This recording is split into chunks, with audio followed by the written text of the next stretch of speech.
guys, welcome to my channel again. Dito tayo sa isang lugar dito sa Auckland. Dito tayo sa isang fishing spot nila rito sa Auckland City. Ayan yung tulay. Dito tayo ngayon. Kasi maganda yung panahon eh. Kaya lumabas na naman tayo para makakita ng magandang view. Para may ipakita ko na rin sa inyo guys, idol.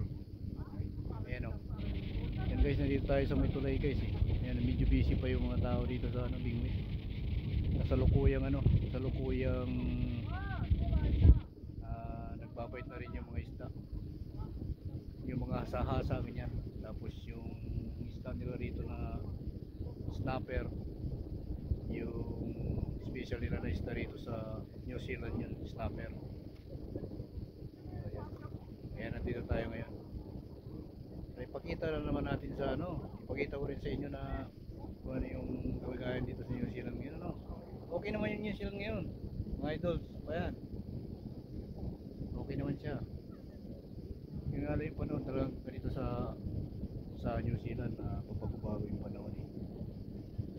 Maulap, tapos biglang iinit na naman, hangin yan. So wala naman siyang ulan sa panahon kasi summer ngayon eh. So ayan, so ito lang siya, hindi makulimlim, tamang tama sa weekend. So ayan,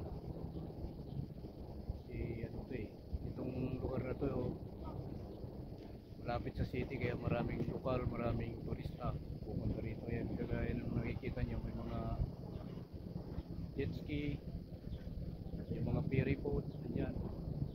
Kasi yung doon sa may kabila na yun, yung bundok na yun, yan isla rin yan kasi para mag hiking yan. Yung ano na yan, bundok na yan. Kaya karaming mga pupunta rito sa city na to ng Auckland yan, para mamangka rin, adventure. Yan ang dito sa New Zealand.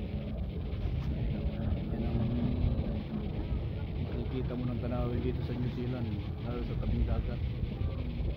Mga tao jet ski, bangka, marami. Yan ang mga nakikita rito sa paligid. Dito mismo to sa Auckland City ito guys. Ayan yan ang madalas mo na makita rito sa Auckland, yung mga sa New Zealand. Kahit saan pa na lugar dito sa New Zealand, yan ang makikita mo rito sa paligid mo. Yung mga mag-jet ski, yan, nabibingwit, yan talaga rito. Yan ang talagang araw-araw na makikita mo rito kasi mahilig sila sa adventure dito sa New Zealand. Yan ang mga madalas makita sa paligid.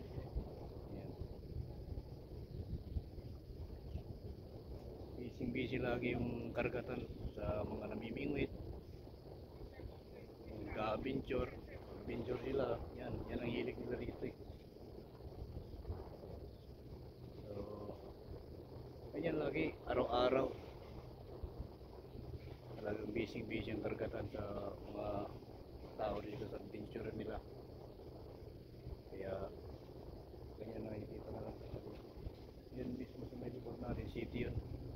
Yan mismo ng city ng Auckland. Yan, so salamat guys sa patuloy na suporta. And don't forget to subscribe my channels. Thank you so much and have a good one. Thank you.